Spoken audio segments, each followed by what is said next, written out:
Let's go. We coming this year, nigga.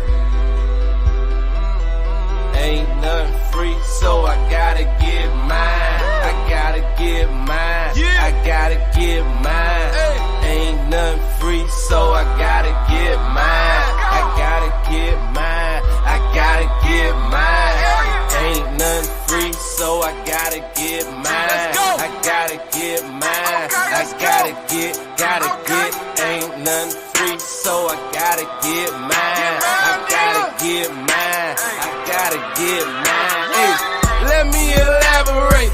Y'all niggas trying fake. I've been out here getting cake. It been a process to get my money straight. I remember them broke days when I ain't thought they could control. I just kept that hammer, homie, nigga, knock out your soul. If you ain't got my money on time, you better cash out. If you do that bad business, homie, don't even give me that. I've been staying out the way cause I ain't doing no dead time. Cause I ain't got time for you, little homie, I'm getting mine. Coolest nigga in the world, but don't try to test me. I won't never lead you astray, that's why the Lord bless me. I need no attention, I just keep the extension. I was me against the world, so I'm feeling like Pop. Chasing all his hundreds like I'm Zeke, but I'm from the block. Monetize the flow, just follow the formula. If you ain't trying to get that bread, then I'm ignoring ya. I'm looking for a way out, cause I'm trying to go global. These niggas ain't on they hustle, they ain't even mobile. These niggas ain't no soldier, that's what a nigga told ya. Elias Cash, nigga ain't nothing free. So you know how it is when you be coming to DC. Ain't nothing free, so I gotta get mine. I gotta get mine. I gotta get. Ain't nothing free, so I gotta get mine. I gotta get mine. I gotta get. I'm the realest in the D.O.B. Let me elaborate. Fuck your bitch. Salute, brothers. My bad for earlier. Technical difficulties and motherfucking. Yeah, I'm cursing off the break. Fuck it. Fuck monetization. Technical difficulties and motherfucking StreamYard dropping, and I got clients calling, and it's just like, what the hell, bro? But that's I'll say that story for later. Why you can never take your arm off. Anyway, I'm not gonna lie to you. The way everything transpired, it lined up perfectly. Why you can't take your goddamn arm off? I'm like, shit. But anyway, this is another story for you. The title is what it is because that thing in the background was what it was, and it does what it does easily. Whenever you want to eliminate an issue, or clear out a small town or city, you use those. Yeah, you use those. Them Jones, we just call them the big guns, right? Now, for some of you may look at it and be like, yo, that shit looks imposing. Others may be like, the hell is that? That ain't about nothing. No. See, the way that piece of equipment is designed, you can upscale the charge that goes inside of it, right? And if you just so happen to really want to get rid of a motherfucker, you put a larger charge in it. And when it goes off, it leaves in its wake, it leaves behind a crater about the size of your average house. You know what I'm saying? In diameter, circumference, and that's not even to mention the shrapnel and the blast pressure and everything that comes like after that, like all the hell, pain, and terror that comes with that when that thing spit and then land. That was the ultimate. I don't like you, and I want you to meet Jesus. You know what I'm saying? You called that in when things weren't going right. You called that in when you really just wanted to strike terror into a motherfucker. You called that in when you was just like, you know what? Collateral damage is not even a word. They lobbed them son of bitches off. Well, the place I was at had two of them, and Yeah, ebony and ivory. Them things were amazing to watch go off because that barrel recoils back down into it. What was even more amazing was the fact my B HUD was right beside them son of bitches, right? And they would go off at just random times. You wouldn't know when, because they didn't, when the contract's out of the house, they ain't telling you nothing.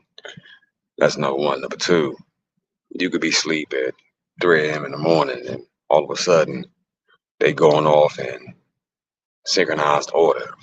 Vow, vow, vow, vow. And your only thought is like, somebody fucked up. Somebody fucked up. Either somebody needs some help, or somebody just being petty. And they decided to call that strike in and get rid of them. Them Jones going off were the equivalent of getting shoved off the bed at night. Them Jones going off were the equivalent of a motherfucker dumping a bucket of water on you. Because when you first got there, you couldn't tell the difference between incoming and outgoing, right? You just knew some big shit just blew up. That's it. The charge they use is an explosive charge that sets it off and lobs that service round at a motherfucker. You know what I'm saying? You just know, like, wherever that bitch is landing, it's just not going to, it's going to be a bad day, week, night, month, year, and life for anybody in the vicinity of that bitch. And they went off quite often. FOB Salerno was like 25 miles from the border of Pakistan, maybe, possibly. And them bitches could reach, if they needed to, well beyond 25 miles. I'll put it to you like that. So, being around those on a regular basis is probably part of what made me numb to the incoming thing. Because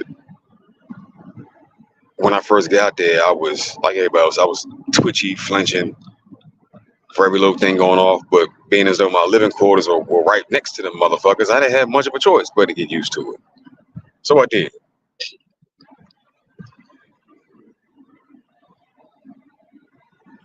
Whenever new people would come to the fob and the big guns would go off, you could just watch them damn near jump out their skin. You know what I'm saying? Because they weren't used to that shit. I told this part of the story once before. I happened to walk out my B HUD to go piss outside on the low. It was at a T-wall right behind my B HUD, and the big gun had just gone off, and I wasn't expecting it. I was pulling night shift, and it was the morning, and the blast pressure damn near pushed my eyeball back in my fucking skull, and I'm like, yo, I'm a good little distance away from that son of a bitch. If that's the end result of the goddamn blast pressure from it firing, what the fuck is on the other end? God damn. The men and women that man that piece of equipment were on 12-hour shifts, 7 days a week. And they had to be extra vigilant because they were the ones that were covering your ass, my ass, motherfuckers out operating in the field, people from miles and miles and miles away. And they ain't had no days off. They ain't had no breaks. They had a lot of downtime, but at a moment's notice, they had to hop on that jump, plot the course of where it was gonna go, and get it right the first time. You talking about pressure, real pressure, because if you fuck up just a little bit, you destroying your own folks. As I get older, my respect for them and their job, I already have respect for them, but now that I'm a little bit older, a little bit wiser, I have more respect for them because them big guns going off with a difference between you coming back home or shit, even your ass making it back to base. And if they were off just by the slightest bit, when nobody coming back, because there won't be nothing left of your motherfucking ass.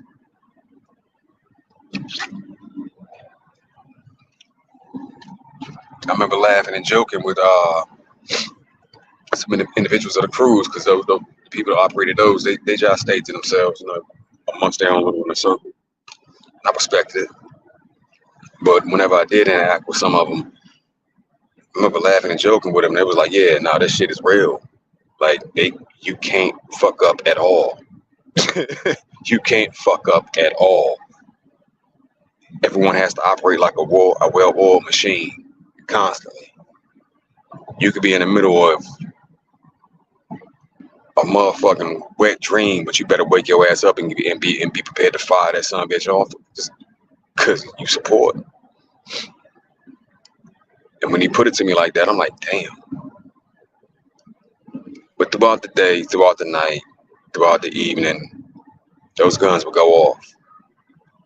And I was like, yo, y'all be really working like a motherfucker for real. Ain't no breaks for you. You could be they could be in the middle of dropping a Dewey, a good old hot steaming deuce from burrito night. You ain't even, but you can't wipe. Get your ass up and get your ass out there. So the story of the big guns is one I won't forget. Hell, it wounded me a little bit. I ain't been right since, but it is what it is. Whoever they were aiming at that day, they put some spice on the end of that hoe. They got them up out of there. Because they were actively supporting missions miles and miles away from that base, bro.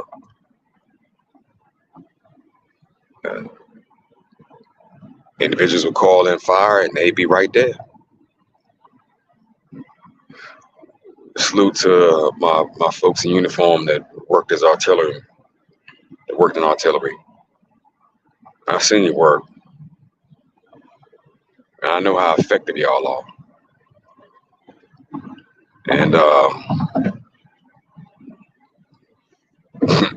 there's situations that happen that make you want to ball up and get as little and small as possible.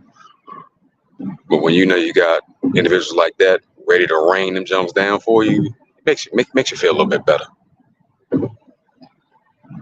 Anyway, y'all brothers have a good one. I'll be back on here to give you the reason why you can never take your fucking arm off. It is what it is. But I'm just telling you something you already know. Y'all have a good one.